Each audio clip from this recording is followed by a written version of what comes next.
तो भाई लोग काफ़ी दिनों मतलब गर्मी के बाद में इतनी गर्मी पड़ रही थी, यहाँ पे हमें पंखे वगैरह चलाने पड़ गए थे।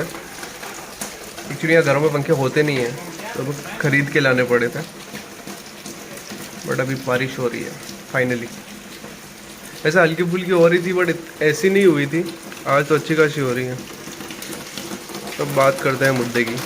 बेसिकली होता है क्या है कि वैसे तो यूनिवर्सिटी बहुत ही ध्यान देती है जब केस लेटर इशू करती है, तो उसमें क्या क्या इन्फॉर्मेशन है, आपकी जो डिटेल्स होती है, कोर्स नाम वगैरह जितना भी है, आपकी जितनी भी कॉन्टैक्ट डिटेल होती है। लेकिन फिर भी जब केस लेटर आपके पास आता है तो आपको ये सब चीज़ें चेक करनी है।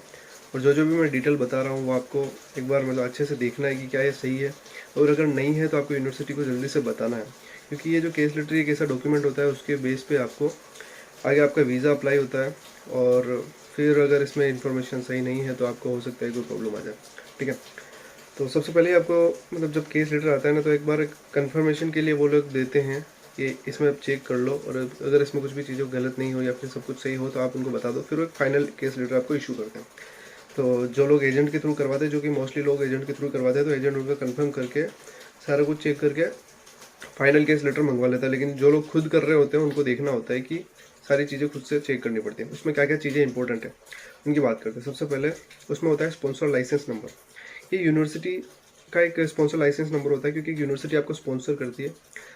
जितने टाइम के लिए आप यहाँ पे स्टडी करते हो उसमें आपका जो स्पॉन्सर होता है वो यूनिवर्सिटी होती है। ठीक है, कि सेम वैसे ही जैसे अगर आप वर्क वीज़ा पे आते हो तो कोई भी जिस कंपनी में आप काम करते हो तो वो आपका स्पॉन्सर होता है। तो अभी जब आप स्टडी के लिए आ रहे हो तो यूनिवर्सिटी आपको स्पॉन्सर करती है। फिर दूसरा जो होता है कोर्स कमेंस डेट। ठीक है, आपकी जो कोर्स है वो कब स्टार्ट हो रहा है, कब ख़त्म हो रहा है। ठीक है, उसकी जो डेट है वो सही है या नहीं है। ठीक है, उसका कोर्स का जो नाम है, क्या आपने जिस कोर्स के लिए अप्लाई करा था या वही कोर्स है या कोई दूसरा तो नहीं है। ठीक है, फिर ट्यूशन फीस, कि आपकी कोर्स की ट्यूशन फीस एक्चुअल में थी कितनी, वहाँ पे कोर्स में कितनी दे रखी है, और यहाँ पे अगर उसमें कुछ चेंजेस है तो आपको उनको इन्फॉर्म करना है।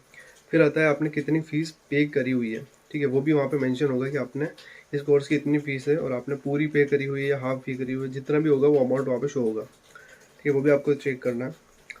फिर आता है कि क्या बोलते हैं, अगर आपने अकोमोडेशन के लिए अगर आपने यूनिवर्सिटी का अकोमोडेशन ले रखा है तो उसमें भी उसकी डिटेल्स वहाँ पे होंगी, जो कि मोस्टली स्टूडेंट्स नहीं लेते हैं। यूनिवर्सिटी का अकोमोडेशन महंगा होता है तो वो भी वहाँ पे डिटेल होगी।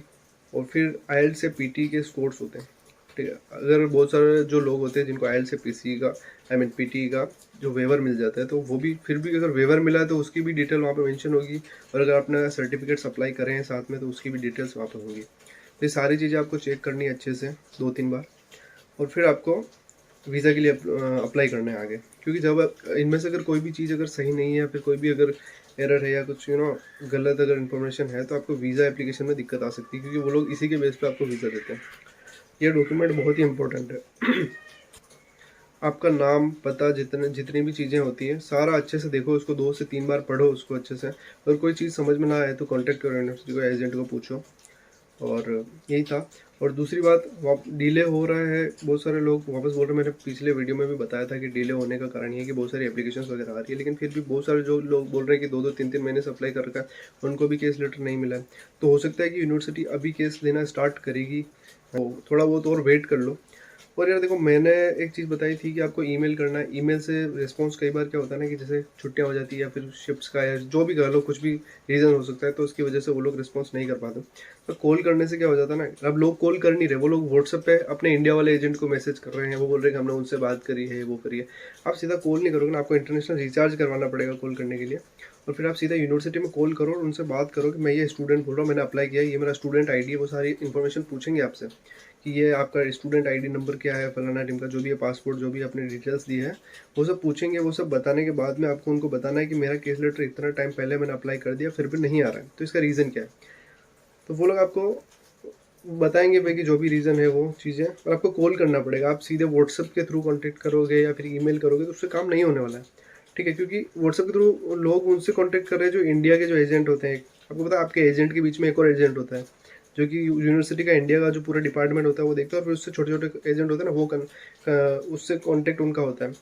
तो वो आप उसी को बात कर रहे हो, आप किसी यूनिवर्सिटी के किसी एडमिशन्स डिपार्टमेंट में आपने कॉन्टेक्ट नहीं किया होगा। ठीक है, अगर किया है तो अच्छी बात है, अगर आप करो तो अच्छा है। बाकी मेरा ये कहना है कि आप सीधे ऑफर लेटर में या जहाँ से भी वेबसाइट से नंबर निकालो और सीधा एडमिशन्स डिपार्टमेंट में कॉल करो, उनसे पूछो।